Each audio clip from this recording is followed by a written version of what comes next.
preparada para continuar a nossa leitura sobre ideologia alemã? Ok? Hoje a gente vai estar vendo, então, ouvindo, a segunda parte da introdução e o início, realmente o início do livro A Ideologia Alemã de Marx e Engels, ok? Então vamos começar com a leitura de Feuerbach, né, a discussão dele, oposição entre a concepção materialista e idealista. Ok. Introdução. A darmos crédito a certos teóricos alemães, a Alemanha teria sido nesses últimos anos o palco de uma transformação sem precedente. O processo de decomposição do sistema hegeliano, iniciado com Strauss, levou a uma fermentação geral a que foram impelidas todas as potências do passado. Em meio a esses caos universal, poderosos impérios se formaram para logo ruírem. Heróis efêmeros surgiram e foram, por sua vez, lançados nas trevas por rivais mais audaciosos e poderosos. Foi uma revolução diante da qual a Revolução Francesa não passou de uma brincadeira de criança. Foi uma luta mundial que fez parecerem mesquinhos os combates dos diádocos. Os valores foram substituídos, os heróis do pensamento derrubaram-se uns aos outros com a rapidez inaudita e, em 3 anos, de 1842 a 1845, arrasaram a Alemanha mais do que se faria em qualquer outro lugar em 3 séculos. E tudo isso teria acontecido no domínio do pensamento puro. Trata-se, na verdade, de um acontecimento interessante, o processo de decomposição do espírito absoluto. Ao se extinguir sua última centelha de vida, os diversos elementos desse caput mortuum entraram em decomposição, formaram novas combinações e constituíram novas substâncias. Os industriais da filosofia, que tinham até então vivido da exploração do espírito absoluto, lançaram-se sobre essas novas combinações, e cada um se desdobrava com um zelo nunca visto para desempenhar a parte recebida. Mas não podia deixar de haver concorrência. No começo, essa concorrência foi praticada de maneira bastante séria e burguesa. Mais tarde, quando o mercado alemão ficou saturado, e apesar de todos os esforços, foi impossível escoar a mercadoria do mercado mundial, o negócio foi depurado, como é comum na Alemanha, por uma falsa produção de bugigangas, pela alteração de qualidade, pela adulteração da matéria-prima, pela falsificação dos rótulos, por vendas fictícias, pelo tráfico de influências e por um sistema de crédito sem qualquer base concreta. Essa concorrência deu origem a uma luta encarniçada que, agora, nos é apresentada e enaltecida como uma revolução histórica, cujos resultados e conquistas teriam sido os mais prestigiosos. Mas, para apreciar em seu justo valor, toda essa chatanguice filosófica, que chega a despertar no coração do honesto burguês alemão um agradável sentimento nacional, para se ter uma ideia concreta da mesquinhez, do espírito provinciano ilimitado, de todo esse movimento do jovem hegeliano, e especialmente do contraste tragicômico entre as façanhas reais desses heróis e as suas ilusões a respeito delas. É necessário examinar até o fim todo esse estradalhaço de uma perspectiva fora da Alemanha. A ideologia em geral e, em particular, a ideologia alemã. Mesmo em seus mais recentes esforços, a crítica alemã não deixou o terreno da filosofia. Longe de examinar as suas bases filosóficas gerais, todas as questões, sem exceção, que ela formulou para si, brotaram de um solo do sistema filosófico determinado, o sistema hegeliano. Não só em suas respostas, mas também nas próprias questões, havia uma mistificação. Essa dependência de Hegel é a razão pela qual não encontramos um só crítico moderno que tenha sequer tentado fazer uma crítica de um conjunto do sistema hegeliano. Embora cada um jure ter ultrapassado Hegel, a polêmica que tratam contra Hegel entre si, mesmo limitam-se ao seguinte: cada um isola um aspecto do sistema hegeliano e faz voltar-se ao mesmo tempo contra todo o sistema e contra todos os aspectos isolados pelos outros. Começou-se por escolher categorias hegelianas puras, não falsificadas, tais como a substância, a consciência de si, e para mais tarde profanarem-se essas mesmas categorias, com os termos mais temporais como gênero, o único, o homem e etc. Toda a crítica filosófica alemã de Strauss e Stirner limitam-se à crítica das representações religiosas. Partiu-se da religião real e da teologia, propriamente dita, o que se entendia por consciência religiosa, por representação religiosa. Percebeu posteriormente determinações diversas O progresso consistia em subordinar também à esfera das representações religiosas ou teológicas as representações metafísicas, políticas, jurídicas e morais ou outras supostamente predominantes. Ao mesmo tempo, proclamavam-se a consciência da política jurídica e moral, como consequência religiosa ou teológica, e o homem político, jurídico e moral, o homem em última instância como religioso. Postulou-se o domínio da religião. E pouco a pouco, toda a religião dominante foi declarada como relação religiosa, e transformada em culto, o culto do direito, o culto do Estado e etc. Por toda parte, só importavam os dogmas, e a fé nos dogmas. O mundo foi canonizado numa escala cada vez maior, que é o venerado São Max. Pode canonizá-lo em bloco e liquidá-lo em uma vez por todas. Os velhos hegelianos tinham compreendido tudo desde que tinham reduzido tudo a uma categoria da lógica hegeliana. Os homens hegelianos criticavam tudo, substituindo cada coisa por representações religiosas ou proclamando-a como teológica. Jovens e velhos hegelianos estão de acordo em acreditar que a religião, os conceitos e o universal reinavam em todo o mundo existente.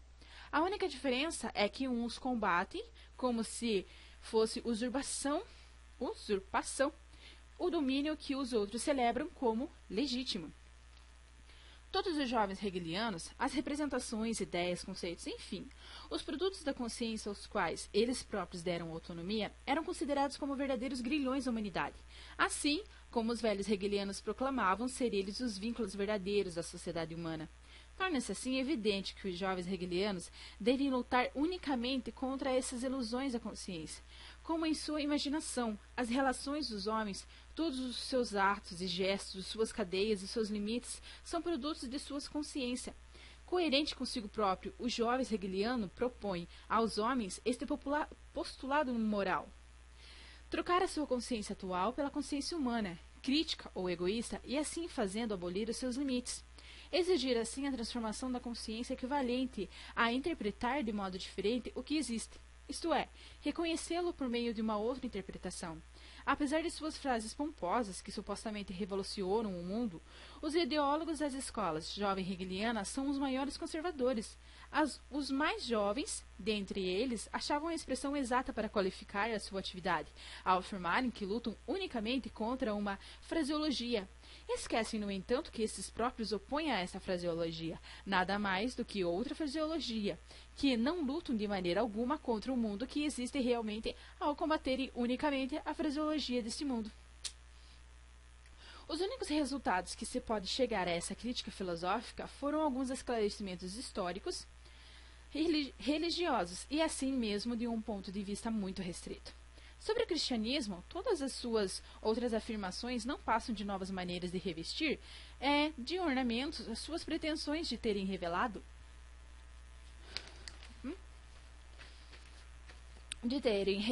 descobertas de um grande alcance histórico, a partir dos esclarecimentos insignificantes. Nenhum desses filósofos teve a ideia de se perguntar qual era a ligação entre a filosofia alemã e a realidade alemã, a ligação entre a sua crítica e o seu próprio meio material. As premissas de que partimos não são bases arbitrárias, dogmas, são bases reais, que só podemos abstrair na imaginação.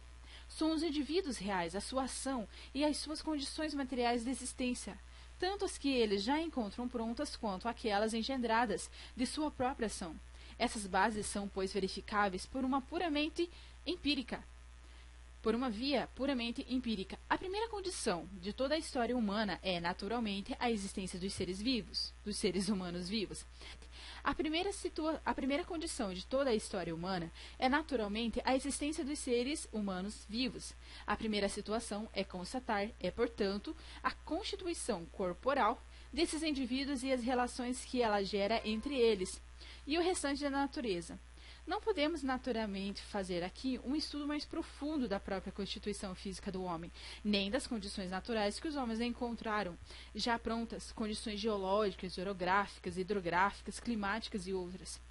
Toda historiografia deve partir dessas bases naturais e de sua transformação pela ação dos homens no curso da história.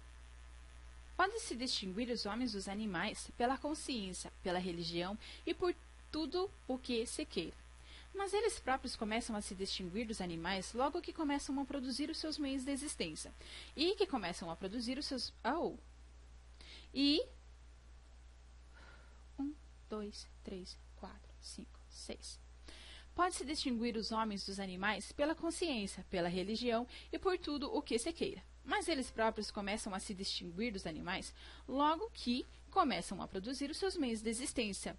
E esse passo à frente é a própria consequência de sua organização corporal. Ao produzirem os seus meios de existência, os homens produzem indiretamente a sua própria vida material. A maneira com que os homens produzem os seus meios de existência depende, antes de mais nada, da natureza dos meios de existência já encontrados e que eles precisam reproduzir. Não se deve considerar esse mundo de produção sob esse único ponto de vista, ou seja, enquanto reprodução da existência física dos indivíduos. Ao contrário, ele representa já um modo determinado da atividade desses indivíduos, uma maneira determinada de manifestar a sua vida, um modo de vida determinado. A maneira com que os indivíduos manifestam a sua vida reflete exatamente o que eles são. O que eles são coincide, pois, com a produção, isto é, tanto o que eles produzem quanto a maneira como produzem. O que os indivíduos são depende, portanto, das condições materiais da sua produção. Essa produção só aparece com o aumento da população. Esta pressupõe, por sua vez, o intercâmbio dos indivíduos entre si. A forma desses intercâmbios se acha, por sua vez, condicionada pela produção. As relações entre as diferentes nações dependem do estágio de desenvolvimento em que cada uma delas se encontra, no que concerne às forças produtivas, a divisão do trabalho e as relações internas. Esse princípio é universalmente reconhecido. Entretanto, não só as relações entre uma nação e outra, mas também toda a estrutura interna de cada nação. Depende do nível de desenvolvimento de sua produção e dos seus intercâmbios internos e externos. Reconhece da maneira mais patente o grau de desenvolvimento alcançado pelas forças produtivas de uma nação, pelo grau de desenvolvimento alcançado pela divisão do trabalho, na medida em que essa divisão do trabalho não é mera extensão quantitativa das forças produtivas já conhecidas anteriormente. O aproveitamento de terras inocultas, por exemplo. Qualquer força produtiva nova traz como consequência um novo aperfeiçoamento da divisão do trabalho. A divisão do trabalho no interior de uma nação gera, antes de mais nada, a separação entre o trabalho industrial e comercial. De um lado, o trabalho agrícola e do outro, e com isso, a separação entre a cidade e o campo. E a oposição dos seus interesses. O seu desenvolvimento posterior leva à separação do trabalho comercial e do trabalho industrial. Ao mesmo tempo, pela divisão do trabalho no interior dos diferentes ramos, constata-se, por sua vez, o desenvolvimento de diversas subdivisões entre os indivíduos que cooperam em trabalhos determinados. A posição de cada uma dessas subdivisões particulares em relação às outras é condicionada pelo modo de exploração do trabalho agrícola, industrial e comercial. Patriarcado, escravatura, ordens e classes. Essas mesmas relações aparecem quando as trocas são mais desenvolvidas nas relações entre as diversas nações. Os diversos estágios do desenvolvimento da divisão do trabalho representam outras tantas formas da propriedade. Em outras formas, cada novo estágio da divisão do trabalho determina, igualmente, as relações dos indivíduos entre si no tocante à matéria e aos instrumentos e aos produtos do trabalho. A primeira forma de propriedade é a propriedade tribal. Ela corresponde àquele estágio rudimentar da produção em que o povo se alimenta da caça, da pesca, do pastoreio ou, eventualmente, da agricultura. Nesse último caso, isso pressupõe uma grande quantidade de terras inocultas. E nesse estágio, a divisão do trabalho é ainda muito pouco desenvolvida e representa apenas uma extensão maior da divisão natural que ocorre na família. A estrutura social limita-se, por isso mesmo, a uma extensão da família, chefes da tribo patriarcal, abaixo deles os membros da tribo e os escravos. A escravidão latente na família só se desenvolve paulatinamente com o aumento da sua população e das necessidades, com a extensão dos intercâmbios externos, tanto da guerra quanto do comércio. A segunda forma de propriedade é a propriedade comunal e propriedade do Estado, encontrada na antiguidade e proveniente, sobretudo, da reunião de várias tribos, uma única cidade por contrato ou por conquista, e na qual subside a escravidão. Ao lado da propriedade comunal já se desenvolve a propriedade privada, mobiliária e mais tarde imobiliária, mas de modo limitado e subordinada à propriedade comunal. Apenas coletivamente os cidadãos exercem o seu poder sobre os escravos que trabalham, o que então liga à forma de propriedade comunal. Esta forma é a propriedade privada do conjunto dos cidadãos ativos, obrigados diante dos escravos a conservar essa forma natural de associação.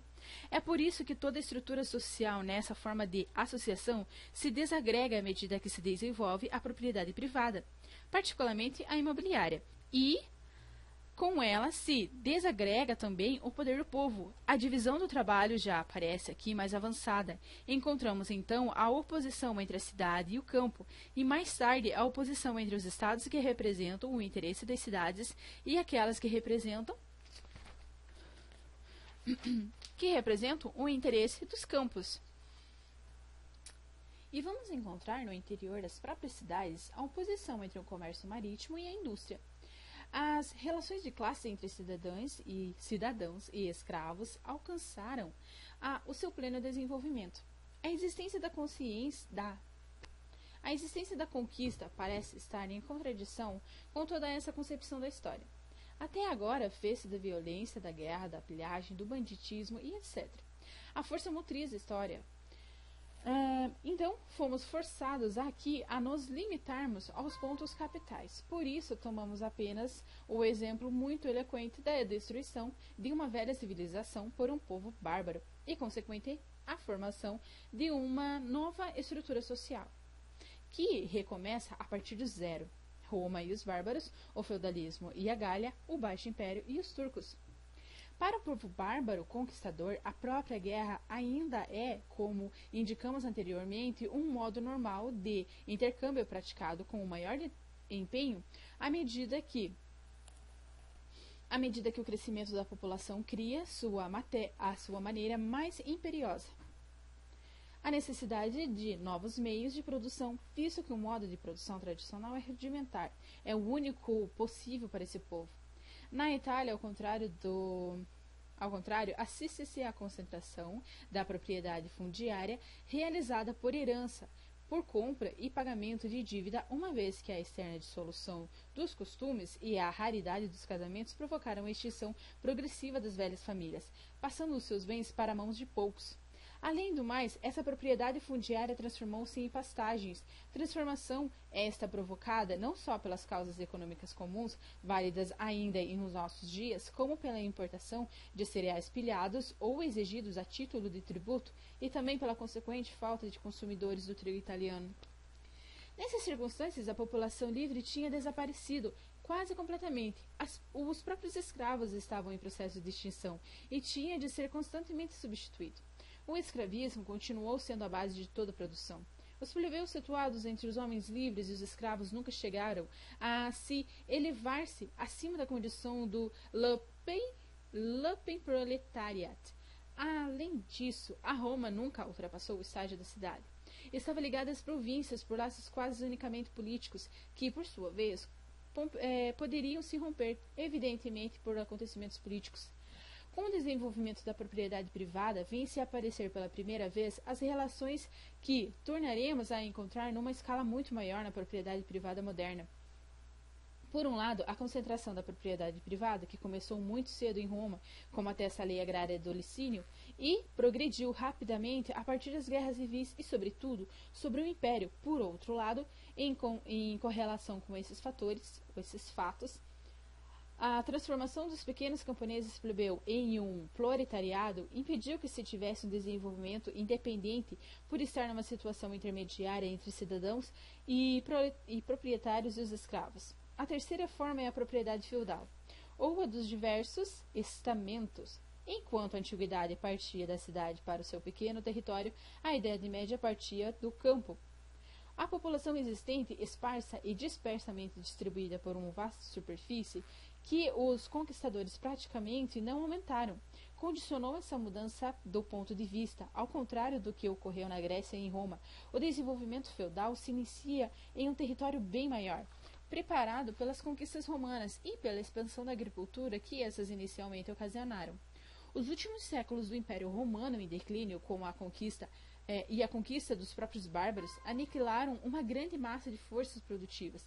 A agricultura não havia declinado, a indústria entrara em decadência por falta de mercados, e o comércio se reduzia ou era interrompido pela violência. A população, tanto rural quanto urbana, tinha diminuído. Tal situação e a consequente modo de organização da conquista desenvolveram a propriedade feudal, sob a influência da organização militar dos germanos. Como a propriedade da tribo e da comuna está repousa, por sua vez, uma comunidade em face da qual não são mais escravos, como o antigo sistema, mas sim os que constituem a classe diretamente produtiva. Simultaneamente, a completa formação do feudalismo salienta-se ainda na oposição das cidades. A estrutura hierárquica de propriedade fundiária e a suzerania militar que a acompanhavam conferiam à nobreza o poder absoluto sobre os servos.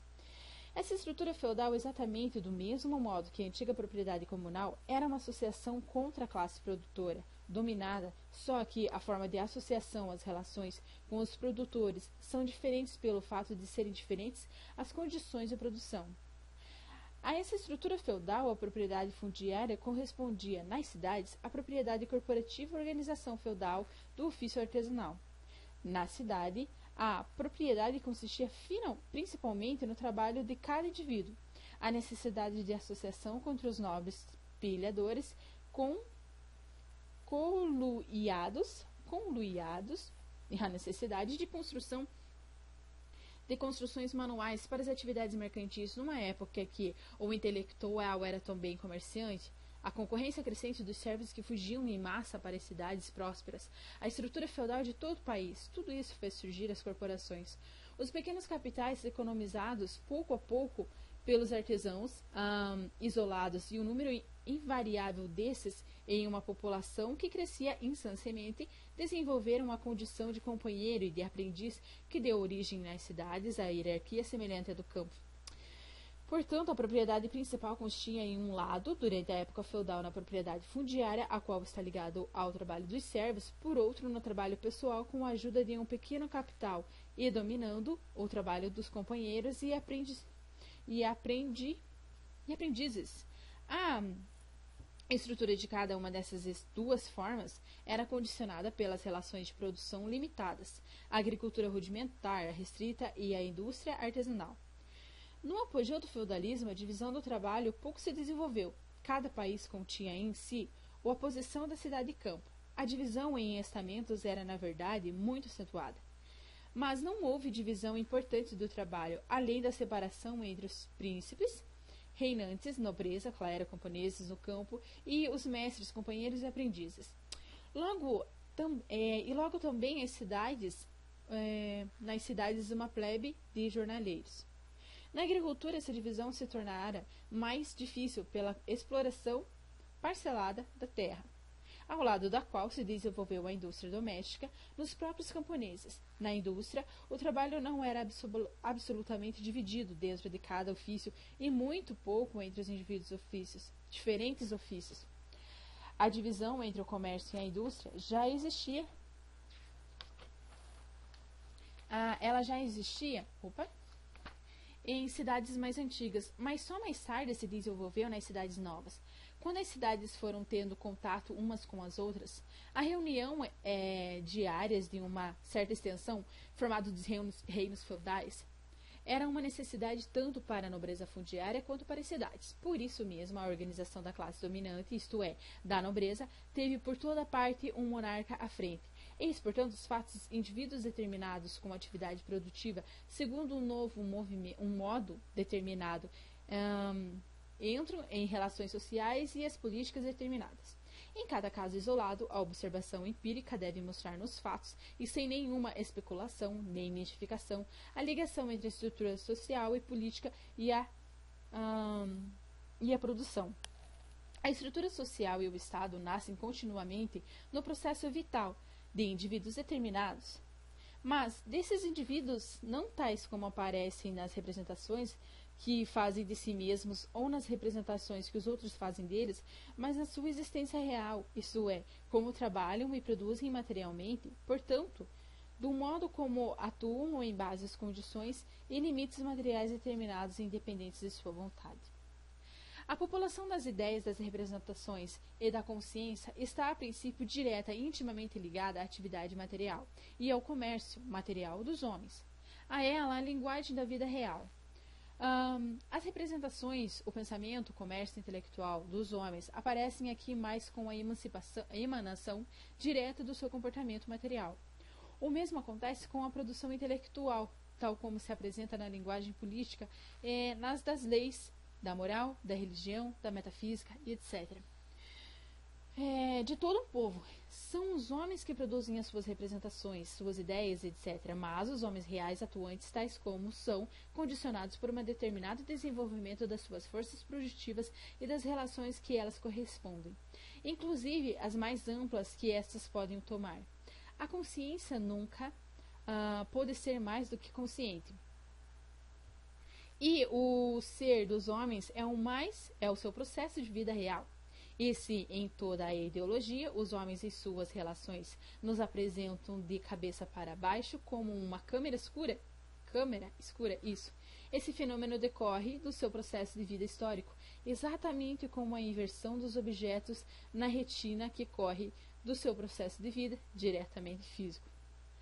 Ao contrário da filosofia alemã que desce do céu para a terra, aqui a terra que sobe ao céu, e, em outras palavras, não partimos do que os homens dizem, imaginam ou representam, tão pouco do que eles são nas palavras, no pensamento e na imaginação e na representação dos outros, para depois chegar aos homens de carne e osso. Mas partimos dos homens em sua atividade real. É a partir do seu processo de vida real que representamos também o desenvolvimento dos reflexos e das repercussões ideológicas desse modo de vida, processo vital. E mesmo as fantasmagóricas existentes no cérebro humano, as sublimações resultantes necessariamente do processo de vida material, que podemos constatar empiricamente e que repousa nas bases materiais. Assim, a moral, a religião, a metafísica e todo o restante da ideologia, bem como as formas de consciência a elas correspondentes, perderam logo toda a aparência da autonomia. Não tem história, não tem desenvolvimento, ao contrário, são todos os que, desenvolvendo a sua produção material e as relações materiais, transformam com a realidade o que lhe é própria. O seu pensamento também é também os produtos do seu pensamento. O seu pensamento é também os produtos do seu pensamento. Não é a consequência que determina a vida, mas sim a vida que determina a consequência. Na primeira forma de considerar as coisas, partimos da consciência como sendo um indivíduo vivo. Na segunda, que corresponde à vida real, partimos dos próprios indivíduos reais e vivos e consideramos a consciência unicamente como sua consciência. Essa forma de considerar as coisas não é isenta de pressupostos. Ela parte das premissas reais e não abandona por um instante sequer a essas premissas. São os homens, não são essas premissas, são os homens. Não os homens isolados e definidos de algum modo imaginário, mas envolvidos em um processo de desenvolvimento real em determinadas condições. Desenvolvimento esse empiricamente visível. Desde que se represente este processo de atividade vital, a história deixa de ser uma coleção de fatos sem vida, tal como é para os empiristas que são, eles próprios, também abstratos, ou a ação imaginária dos sujeitos imaginários, tal como é para os idealistas. É daí que termina a especulação, é na vida real que começa, portanto, a vida real. Ok? Positiva, análise da atividade prática, do processo, do desenvolvimento, do desenvolvimento prático dos homens. Cessam as frases ocas sobre a consciência para que um saber real substitua. Com o conhecimento da realidade, a filosofia não tem mais um meio para existir de maneira autônoma. Em seu lugar, poder-se no máximo colocar uma síntese dos resultados mais gerais que é possível abstrair do estudo do desenvolvimento histórico dos homens. Essas abstrações tomadas em si mesmas, desvinculadas da história do real, elas têm absolutamente nenhum. Podem, enquanto muito, servir para a classificação mais fácil da matéria histórica, para indicar a sucessão de suas estratificações particulares. Não dão, de modo algum, como filosofia, uma receita, um esquema, segundo o qual se possam ordenar as épocas históricas.